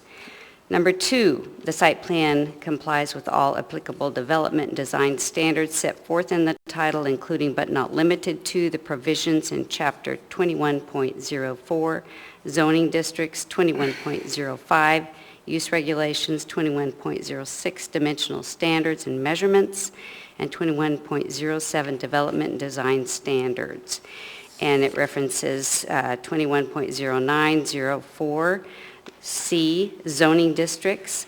It's a Gerdwood Townsite Square Commercial District. It will further the intent of the underlying zoning district. It is the commercial core of Gerdwood, and that is one of the underlying goals. The standard 21.09.040 C.2, point G, point 3, Roman numeral 3, GC7 district specific standards. It meets all of the specific standards noted. including building orientation, double-loaded or double-sided commercial, rear setbacks in relationship to Town Square Park. D, side setbacks along public rights-of-way accessing Town Square Park. And E, fences. F, snow storage areas. And G, parking. The standard 21.09.040C.3, district-specific standards for commercial districts, B and C are met, and it meets 21.09.050 table of allowed uses. This standard is met. It is a permitted use subject to this major site plan review. It also meets 21.090.060B dimensional standards and 21.09070 site development and design standards, including grading and drainage. I guess I should say them. 21.090.070D grading and drainage. 21.09.070E, landscaping, vegetation, and tree retention. 21.09.070F, transportation and connectivity. 21.09.070G, lighting. 21.09070H, pedestrian circulation. 21.09.070K, snow management. And 21.09070L, off-street parking standards, and .070M, signage, .070N, driveway standards, .070O, trash management. It also meets the items in 09.080F, through mountain building style, through scale and size, through building facade elements, roof form, porches, entrances, arcades, and roofed walkways, building materials, and building colors. It meets criteria 3. The site plan addresses any significant adverse impacts. There will be no adverse impacts, as this will enhance the clinic service to the community and for the Gurdwood residents and visitors. Criteria 4 is met. The development proposed in the site plan is consistent with the goals, objectives, and policies of the comprehensive plan via the 1995 Gerdwood area plan, and this aligns with those goals to perpetuate Gurdwood's small town atmosphere. So this motion to approve is with subject to the conditions listed. Number 2, what's the wording for number 2? Thank you. Here. Okay. Provide design detail in accordance with AMC 21.090.070 M.B. Right.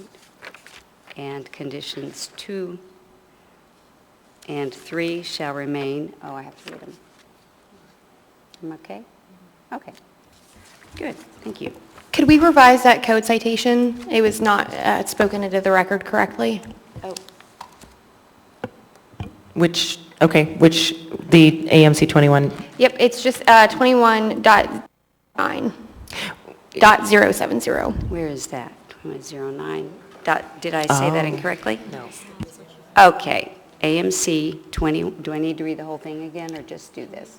is it okay if I restate this correctly before we make a vote? Yes, I just wanted to make it sure it was correct. Okay, in the written is it record. incorrect on our screens? We need to drop a 0. It's 2109. Got it. 2109. Thank you.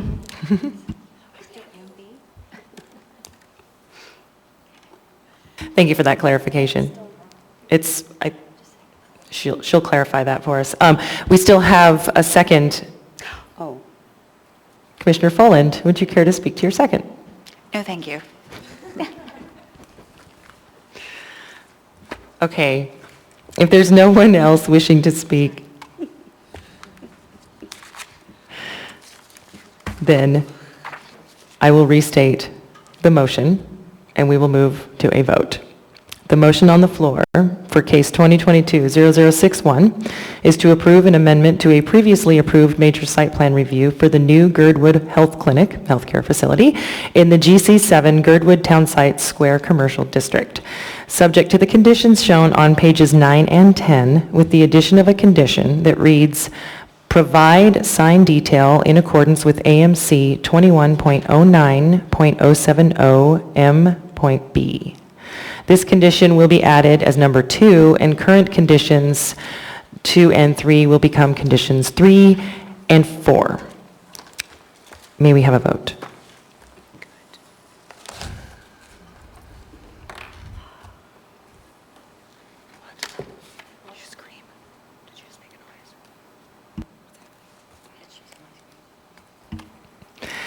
That motion passes.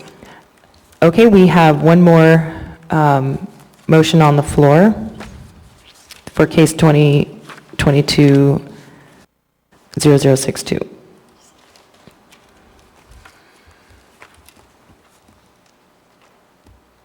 And we will wait for our secretary to prepare that. There it is. Okay, so we have a motion. We need a motion. We need someone to make a motion to approve.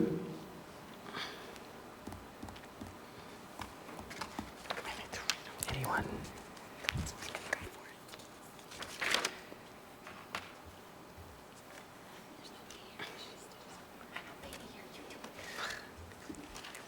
Do it. Not the best. Okay, we have a motion from Commissioner Sullivan and a second from Commissioner Nanalo. Commissioner Sullivan, would you please state the motion? I move in case 2022-0062 to approve a variance from AMC 21.09.00F.2.D to allow for the reduction in alteration width on the side elevation for the new Girdwood Health Clinic, subject to the conditions shown on page 5 of the staff report. Thank you, Commissioner Sullivan, and that was a valiant effort. Can you please repeat what you said, only correct the AMC code provided on the screen? Please restate the motion as it's written now.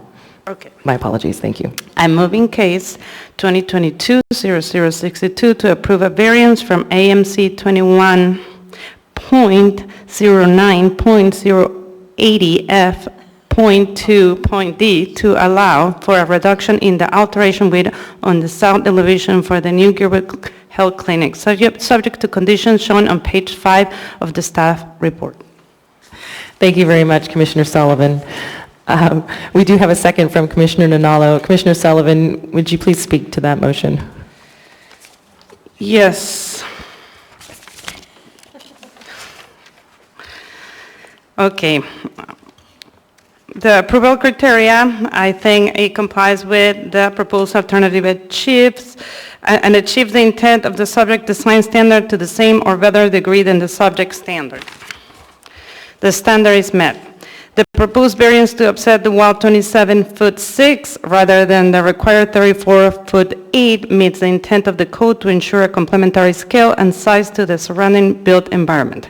The proposed elevation includes a variety of facade, textures, colors, and windows, and is located at the rear of the building. The remaining 15'6" of the south elevation is set back 25 foot, exceeding the minimum requirement. I think the code is there to protect for bad design, but in this case, I think they're achieving the required articulation for a building.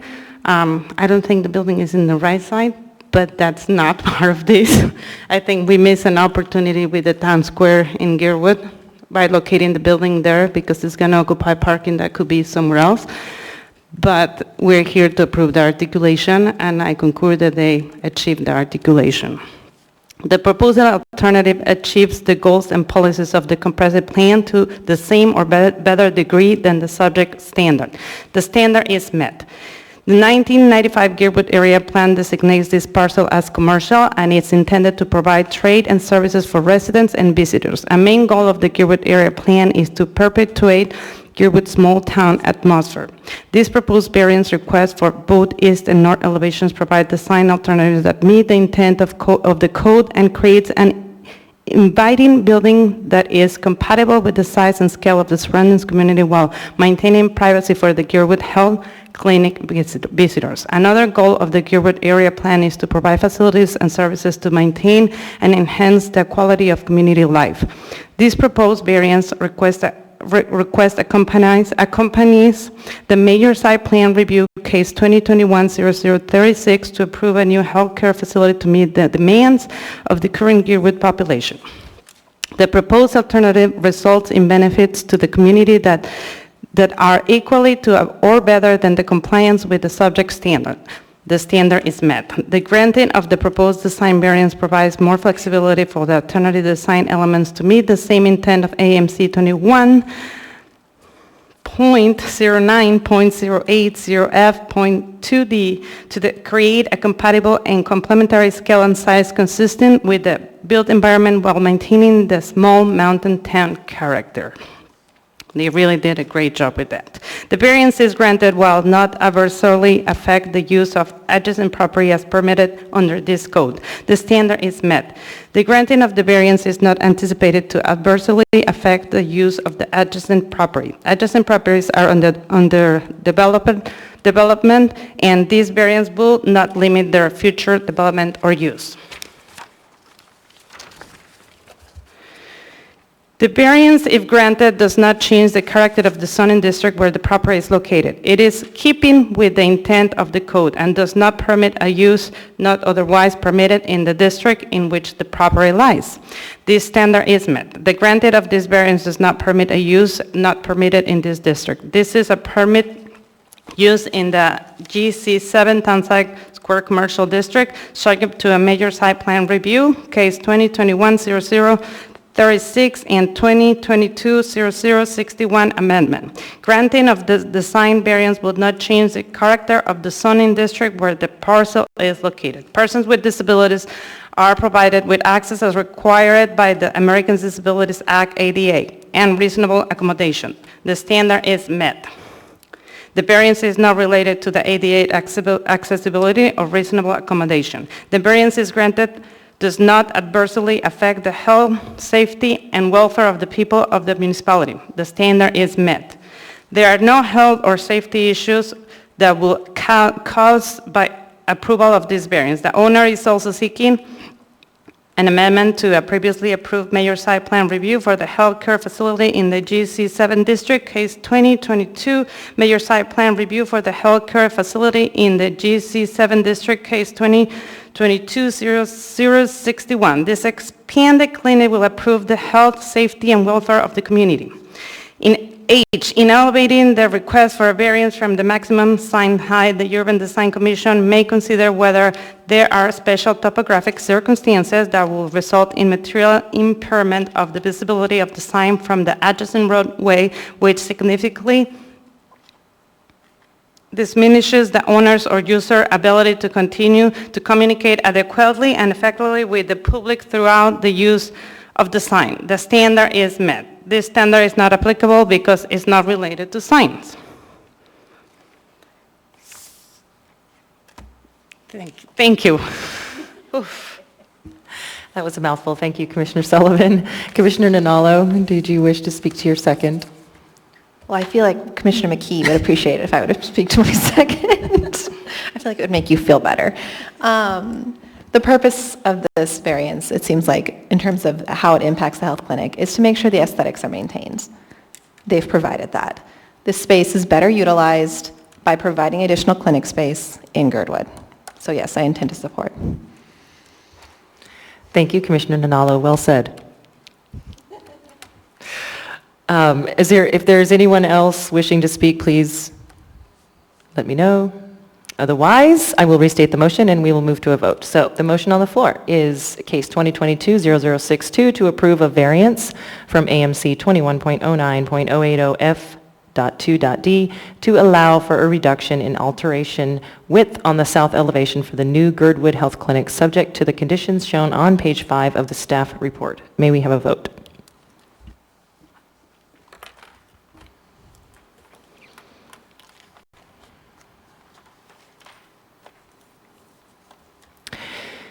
And that motion passes. Thank you for your presentation this evening. Wow, through all of those public hearing cases already. Yep. Goodness. Okay, so we're moving on to, if there's anyone who wishes to speak, commissioner comments? Anyone have any? I have a comment. Thank you, Commissioner Sullivan. On the case early, where we have a little issues here in the room, I went through the process to reconsideration.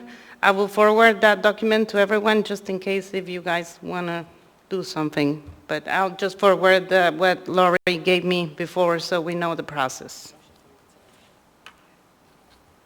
Thank you. I'm sorry, can I ask a follow-up question with regards to that? Is that a process for reconsideration for 22-0065, the project management one, is that, I'm sorry, I'm actually confused right now. Yeah, I'm I trying to think make sure you I could understand. reconsider your vote if you was in the prevailing side of the voting. So there's a process where you could, Lori, could you correct me if I'm wrong? You could write an email and say that you want to reconsider your vote and that you would like to put it in the floor for next meeting, correct? Through the chair, yes, Commissioner, you are correct. Okay. Thank you. Okay. If there are no other comments, may we have a motion to adjourn?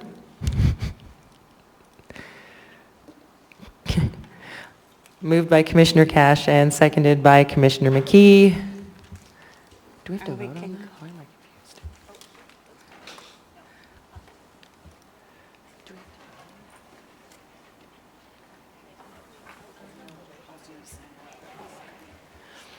Okay, if there are no objections to adjourning, the meeting is adjourned.